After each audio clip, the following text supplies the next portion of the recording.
മലയോര മേഖലയിൽ പകർച്ചവ്യാധികൾ റിപ്പോർട്ട് ചെയ്ത സാഹചര്യത്തിൽ വിദ്യാർത്ഥികളിൽ പകർച്ചവ്യാധികളെക്കുറിച്ചും പ്രതിരോധ മാർഗങ്ങളെക്കുറിച്ചും അവബോധമുണ്ടാക്കുന്നതിനായി തിരുവമ്പാടി ഗ്രാമപഞ്ചായത്തിലെ വിദ്യാലയങ്ങളിൽ ആരോഗ്യ വാർത്തകൾ ഉൾപ്പെടുത്തി വിദ്യാലയ റേഡിയോ പരിപാടിക്ക് തുടക്കം കുറിച്ചു. Thiruvambady Sacred Heart Higher Secondary സ്കൂളിൽ നടത്തിയ പഞ്ചായത്ത് തല ഉദ്ഘാടനം ഗ്രാമപഞ്ചായത്ത് പ്രസിഡന്റ് ജിതിൻ പല്ലാട്ട് ആരോഗ്യ വാർത്തകൾ വായിച്ച് ഉദ്ഘാടനം ചെയ്തു. മലയോര മേഖലയിൽ പകർച്ചവ്യാധികളായ ഷിഗല്ല, ഡെങ്കിപ്പനി, മഞ്ഞപ്പിത്തം തുടങ്ങിയ രോഗങ്ങൾ റിപ്പോർട്ട് ചെയ്ത പ്രത്യേക സാഹചര്യത്തിൽ വിദ്യാർത്ഥികളിൽ പകർച്ചവ്യാധികളെക്കുറിച്ചും പ്രതിരോധ മാർഗങ്ങളെക്കുറിച്ചും അവബോധമുണ്ടാക്കുന്നതിനായി തിരുവമ്പാടി ഗ്രാമപഞ്ചായത്തിലെ വിദ്യാലയങ്ങളിൽ ആരോഗ്യ വാർത്തകൾ ഉൾപ്പെടുത്തി വിദ്യാലയ റേഡിയോ പരിപാടിക്ക് തുടക്കം കുറിച്ചു. പകർച്ചവ്യാധികളെക്കുറിച്ചും പ്രതിരോധ മാർഗങ്ങളെക്കുറിച്ചും വിദ്യാർത്ഥികൾ തയ്യാറാക്കിയ വാർത്താ വായനയാണ് വിദ്യാലയ റേഡിയോ പരിപാടി.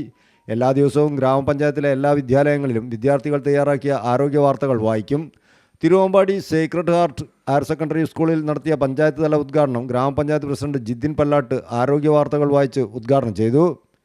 ആരോഗ്യ വാർത്തകൾ വായിക്കുന്നത് തിരുവമ്പാടി ഗ്രാമപഞ്ചായത്ത് പ്രസിഡന്റ് ജിതിൻ പല്ലാട്ട്. പ്രധാന വാർത്തകൾ: കേരളത്തിൽ ഷിഗല്ല രോഗബാധ വ്യാപകമായി റിപ്പോർട്ട് ചെയ്യപ്പെടുന്നതായി ആരോഗ്യവകുപ്പ് ജാഗ്രതാ നിർദ്ദേശം നൽകി. കൊതുക് വഴി പടരുന്ന പകർച്ചവ്യാധികൾ തടയുന്നതിനായി കേരള ആരോഗ്യവകുപ്പിന്റെ നേതൃത്വത്തിൽ ഡ്രൈ ഡേ ആചരണത്തിന് ഔദ്യോഗിക തുടക്കമായി. ബഹുമാനായ ആരോഗ്യമന്ത്രി ശ്രീ കെ മുരളീധരൻ ഈ യജ്ഞത്തിന് തുടക്കം കുറിച്ചു. നിപ്പ ഭീതി അകലുന്നു.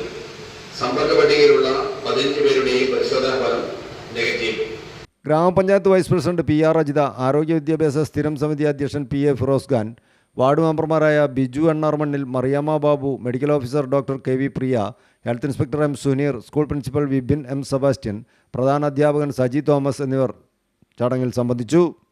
News bureau, Thiruvambady.